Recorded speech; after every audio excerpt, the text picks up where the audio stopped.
सिकंदर महान का जन्म 20 जुलाई 365 ईसा पूर्व को पेला मैसेडोन यूनान में हुआ था। वह मैसेडोनिया का ग्रीक प्रशासक था। इतिहास में सिकंदर सबसे कुशल और यशस्वी सेनापति माना गया। अपनी मृत्यु तक सिकंदर उस तमाम भूमि को जीत चुका था जिसकी जानकारी प्राचीन ग्रीक लोगों को थी, इसलिए उसे विश्व विजेता भी कहा जाता है। सिकंदर के पिता का नाम फिलिप द्वितीय और माता का नाम ओलंपियाज था। सिकंदर ने अपने कार्यकाल में ईरान, सीरिया, मिस्र, मेसोपोटामिया, फिनिशिया, जुदेया, गाजा, बैक्ट्रिया और भारत में पंजाब तक के प्रदेशों पर विजय हासिल की थी। सिकंदर ने सबसे पहले ग्रीक राज्यों को जीता और फिर एशिया, म्यांमार, आधुनिक तुर्की की तरफ बढ़ा। उस क्षेत्र पर उस समय फारस का शासन था। फारसी साम्राज्य मिस्र से लेकर पश्चिमोत्तर भारत तक फैला था।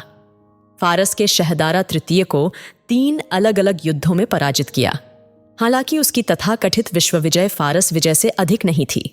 उसे शहदारा के अलावा अन्य स्थानीय प्रोतापाले से भी युद्ध करना पड़ा था। मिस्र, बेकट्रिया तथा आधुनिक तजाकिस्तान में स्थानीय प्रतिरोध का सामना करना पड़ा था। भारत में सिकंदर का पुरु से युद्ध हुआ, जिसमें पुरु की हार हुई। भारत पर सिकंदर के आक्रमण के समय चाणक्य तक्षशिला में अध्यापक थे। तक्षशिला और गांधार के राजा आमीन ने सिकंदर से समझौता कर लिया। चाणक्य ने भारत की संस्कृति को बचाने के लिए सभी राजाओं से आग्रह किया, किंतु सिकंदर से लड़ने कोई नहीं आया।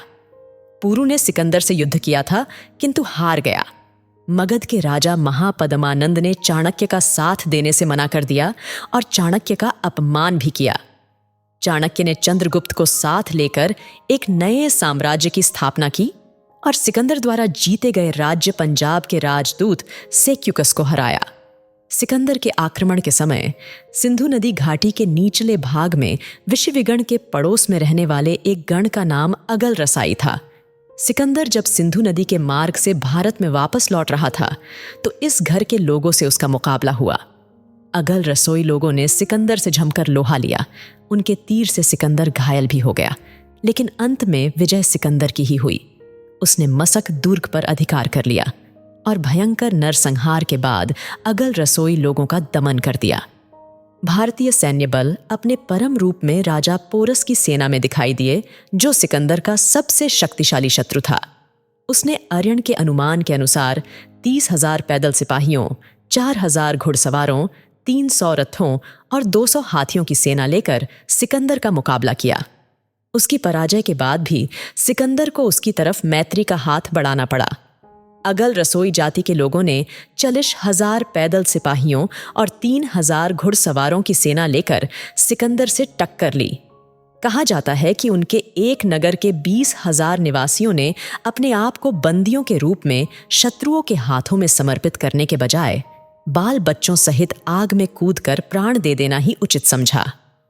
सिकंदर को कई स्वायत्त जातियों के संघ के संगठित विरोध का सामना करना पड़ा, जिनमें मालव तथा शूद्र आदि जातियां थीं।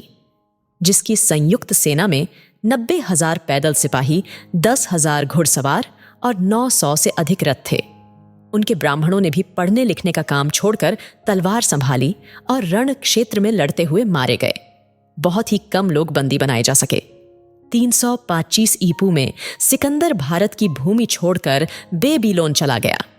33 साल की उम्र में बेबीलोन में उसकी मृत्यु हो गई। सिकंदर इतिहास में Alexander III, Alexander the great और अलेक्जेंडर द ग्रेट एम्पायर के नाम से भी जाना जाता है।